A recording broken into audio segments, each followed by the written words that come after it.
My girlfriend posted on social media, single and ready to mingle. While I was at work, I simply liked the post. Then I packed her things and made her status accurate. Her panicked DMs started flooding in within the hour. I, 38 male, was sitting in a quarterly review meeting when my phone buzzed. My girlfriend Rachel, 35, had just posted on Instagram, single and ready to mingle.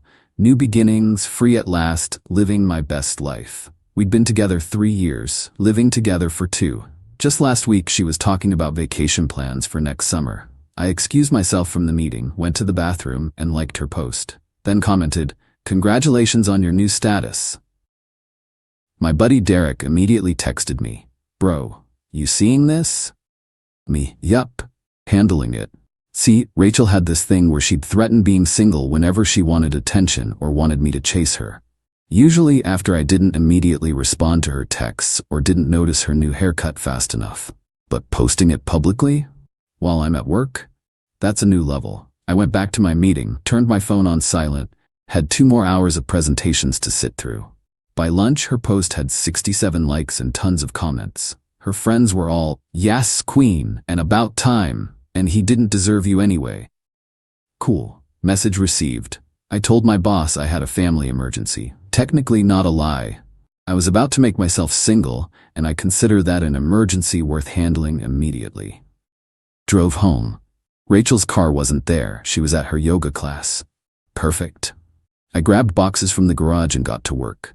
Carefully packed all her stuff. Her clothes, folded neatly, I'm not an animal. Her skincare collection that took up 80% of our bathroom. Her crafting supplies from the spare room she'd turned into her space. Her collection of succulents she named but never watered. The expensive espresso machine she insisted we needed but never used. Her vision board that ironically had "loyalty" written in glitter. Everything went into boxes, labeled them clearly, even included bubble wrap for the breakable stuff. Then I changed the locks.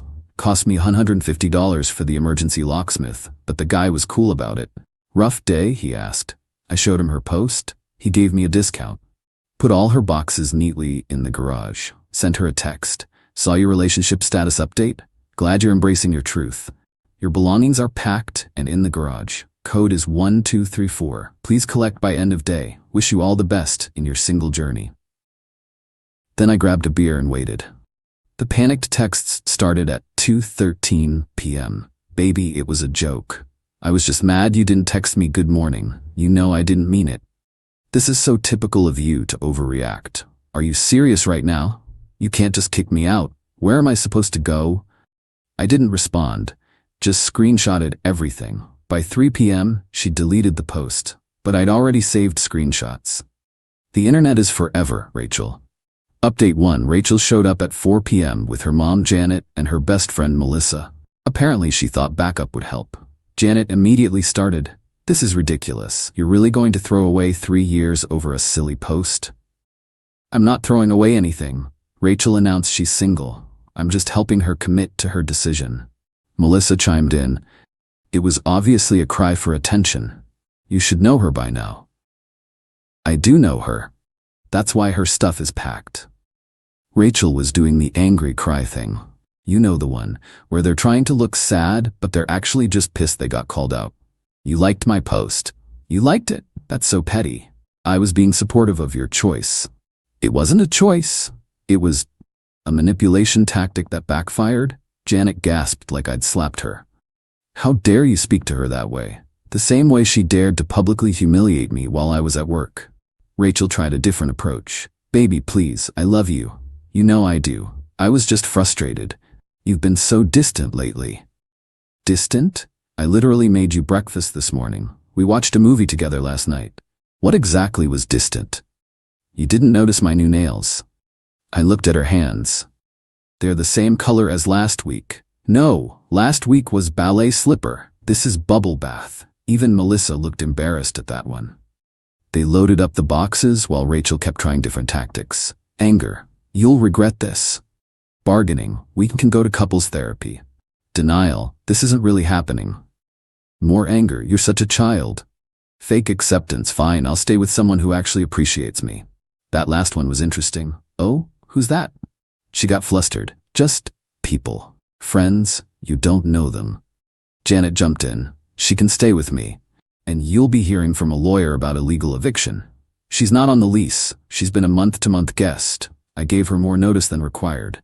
But sure, call a lawyer. I have screenshots of her declaring herself single, pretty sure that ends any domestic partnership claims. They left, but not before Rachel sent one final zinger. Kevin from my CrossFit would never treat me like this. Ah, Kevin from CrossFit. Suddenly things made more sense. Update 2. Woke up to 62 missed calls. Rachel, Janet, Melissa, and some number I didn't recognize. The unknown number left a voicemail. Hey man, this is Kevin. From CrossFit? Rachel's at my place, and she's pretty upset. Could you maybe take her back? She showed up with like all her stuff. I thought we were just flirting, bro. I didn't sign up for this. Amao. Then Rachel's text started. Kevin's place smells weird. He has a roommate, a female roommate. Who's his girlfriend? Please can we talk? I made a mistake. I love you. I responded once. Thought you were single and ready to mingle? She called immediately. I let it go to voicemail. Meanwhile, her social media was popping off. She'd posted a new update. When you realize what you had too late. Heartbroken, true love, please forgive me. The comments were hilarious. Half her friends were confused.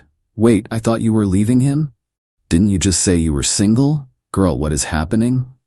Derek sent me screenshots from Rachel's friend Brittany's Instagram story. Rachel crying on someone's couch with the caption, "Men are trash. Be there soon, babe." But here's where it gets really good. Got a call from our property manager, Tom. Rachel had gone to the leasing office claiming I illegally locked her out and demanding a key. She's not on the lease, right? Me, correct. And she's been living there how long? About 2 years, but as my girlfriend, she publicly announced we're not together anymore. Yeah, she showed me the single post thinking it would help her case. It did not. Apparently she went full Karen on poor Tom, demanded to speak to his manager, threatened to leave bad reviews, even tried to cry her way into a key. Tom's manager, Patricia, had to come down and escort her out when she wouldn't leave. Then Janet called from a number I hadn't blocked yet. You've ruined her life. She's traumatized. She announced she was single. I agreed with her. It was a test. All men know that when a woman says she's single, she wants you to fight for her. Janet, I'm 38. I'm too old for tests, also too old to fight for someone who publicly humiliates me. She was at Kevin's, and how'd that work out? His girlfriend kicked her out. Shocking. This is all your fault, if you just paid more attention to her. Janet, she complained, I didn't notice the difference between ballet slipper and bubble bath nail polish. I'm not a nail tech. A real man would learn. A real woman wouldn't announce she's single on social media. She hung up on me. Update 3. Things escalated in the most ridiculous way possible. Rachel organized what I can only describe as a win him back intervention. At 7 a.m. on a Saturday, I woke up to pounding on my door. Opened it to find Rachel, Janet, Melissa, Brittany, Rachel's sister Emma, and some woman I'd never met who turned out to be a relationship coach named Destiny. Destiny started immediately. We're here to help you process your toxic masculinity and abandonment issues. Me, I need coffee for this. They pushed their way in. Rachel had clearly coached them because they all started at once. Emma, Rachel's been crying for 3 days. She made one mistake. Melissa, you're throwing away something beautiful. A real man would forgive her. Destiny, your aura is very dark right now. I held up my hand. Stop. Rachel, why are you here? To fight for us? There is no us. You said you were single. It was a joke. Explain the joke to me. What's funny about publicly humiliating your partner? Destiny jumped in. She was expressing her need for attention in the only way she knew how. She could have, I don't know, talked to me? Men don't listen. Janet screeched. I'm listening now. Rachel, what did you want? Rachel got quiet. Then, I wanted you to comment on my posts more, like Kevin does. Kevin, who has a girlfriend, who you didn't know about. That's not the point. What is the point? She started ugly crying. The point is, you should have known I didn't mean it. Emma stepped forward. You've been together 3 years. You should know her by now. I do know her. I know she threatens to leave whenever she doesn't get her way. I know she plays games instead of communicating. I know she went running to Kevin the second I called her bluff. Rachel screamed, I didn't sleep with him. Congratulations? You want a cookie for not cheating? Destiny tried again. Your energy is blocking reconciliation. I sense past trauma. The only trauma I have is from this conversation. That's when Rachel pulled out her phone. Fine. If you won't take me back, I'll just post about what kind of person you really are. She started typing dramatically. My ex kicked me out with nowhere to go, just because of a silly joke. Shows his true colors, abusive behavior, narcissist, red flags everywhere. I pulled out my phone too. Cool. Should I post the screenshots of you calling Kevin from CrossFit Daddy in the comments of his workout videos? Or the ones where you told Brittany I was, quote, boring but stable and you were keeping your options open? Everyone went silent. Rachel went pale. You went through my phone? No. Kevin's girlfriend sent them to me. Apparently you're not subtle. She's been watching you throw yourself at her boyfriend for months. Melissa whispered.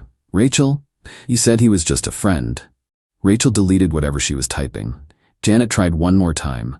Everyone makes mistakes, and everyone faces consequences. Now please leave, all of you. Destiny stood up dramatically. This man's chakras are completely blocked. Rachel, you're better off without him. Great, then we're all in agreement. They filed out, but Rachel turned at the door. You'll regret this. You'll be alone forever. No one will ever love you like I did. God, I hope not. Final update. So the aftermath has been enlightening. First, Kevin's girlfriend, Andrea, reached out. She wanted to thank me for taking out the trash, as she put it. Apparently, Rachel had been aggressively pursuing Kevin for months, commenting on all his posts, showing up to every class he taught, accidentally running into him at the smoothie place next door.